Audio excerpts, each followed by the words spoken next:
Entre hier et aujourd'hui, bribes de civilisation, une chronique de Daniel Carré. Chronique numéro 14. Bonne année en breton, c'est Bleermat, Bloavesmat. Et oui, au moins deux formes qui, au premier abord, semblent bien dissemblables l'une de l'autre. Alors, y en a-t-il une plus officielle que l'autre? Pas du tout, pas du tout. C'est la même chose, en fait. Les deux formes dérivent d'un seul et même mot, bloes, qui a varié de manière différente au cours des siècles passés. Le vieux bloes a évolué en bloas hors du domaine vantais. C'est la même chose pour quantité d'autres mots. Je pense par exemple à quet, qui est devenu quat, quies, qui est devenu croas, troet, le pied, qui est devenu troite. Quant au suffixe at, bléat et ves, bloaves, ils indiquent une quantité. En effet, quand on vous souhaite une bonne année, on vous souhaite une bonne année de quelque chose. La santé, la richesse, le bonheur, etc. De la même manière que l'on dit une poignée, une louchée, une journée. Il s'agit bien d'un contenu, d'une quantité. L'emploi des suffixes at, donc bléat, ou ves, bloaves, s'ils ont la même signification, est une affaire d'usage, d'habitude avant tout. Ainsi dira-t-on indifféremment urmisiat ou urmisves pour un mois, urbléat ou urbloaves pour une année, une heuriat ou une heurves pour une heure. Mais les deux formes sont parfaitement compréhensibles pour tout le monde. Par contre, on dit urbégat, une bouchée, urpochonat, pour plein le pochon, si vous voulez, et on ne dira jamais urpochonves, ou bien urpochadves. Enfin, ça peut paraître compliqué comme ça, mais en fait, c'est une affaire d'usage, ça s'apprend, n'est-ce pas? L'essentiel, c'est évidemment de se la souhaiter cette bonne année. Alors, Bleermat ou Bloavesmat, en tout cas, le vœu est sincère. Pour moi, qui suis né juste après la guerre, la bonne année était durant mon enfance campagnarde, c'est-à-dire avant que le lycée ne me retienne pensionnaire entre ses murs, était l'une des meilleures périodes de l'année. Oui, oui, une période vraiment, pas un jour seulement. On faisait des quêtons en blé, comme on disait, c'est-à-dire on faisait la bonne année durant tout le mois de janvier.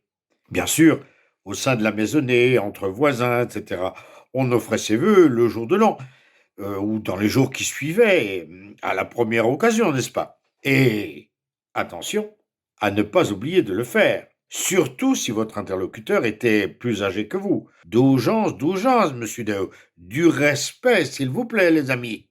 Se contenter ainsi d'un simple bléamator, c'était un peu, disons, un peu court, un tantinet mal poli, sauf peut-être juste comme cela en passant. On se rattraperait plus tard. Il y avait, bien sûr, la formule officielle, un peu pompeuse, Bliadma de Swetandor, Yechet prospérité, Agarbawezi finu pué. Je vous souhaite une bonne année, de la santé, la prospérité et le paradis à la fin de votre vie. C'était ce que les anciens attendaient des plus jeunes, même si vous arrêtez bien souvent au milieu du compliment. Me souhaite un même trador, Bléamat, Bléamat. Je vous souhaite la même chose. Bonne année, bonne année.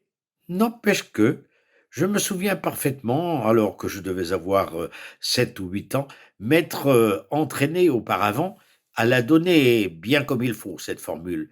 Autrement dit, d'une seule traite et sans bafouiller, pour pouvoir présenter mes vœux à quelques voisins âgés que j'avais prévu d'aller visiter dès le matin du jour de l'an.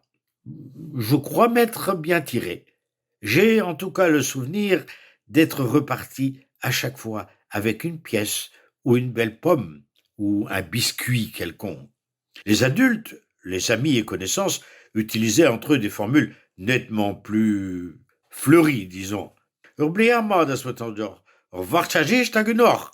Je vous souhaite une bonne année, une barrique de cidre et un cochon.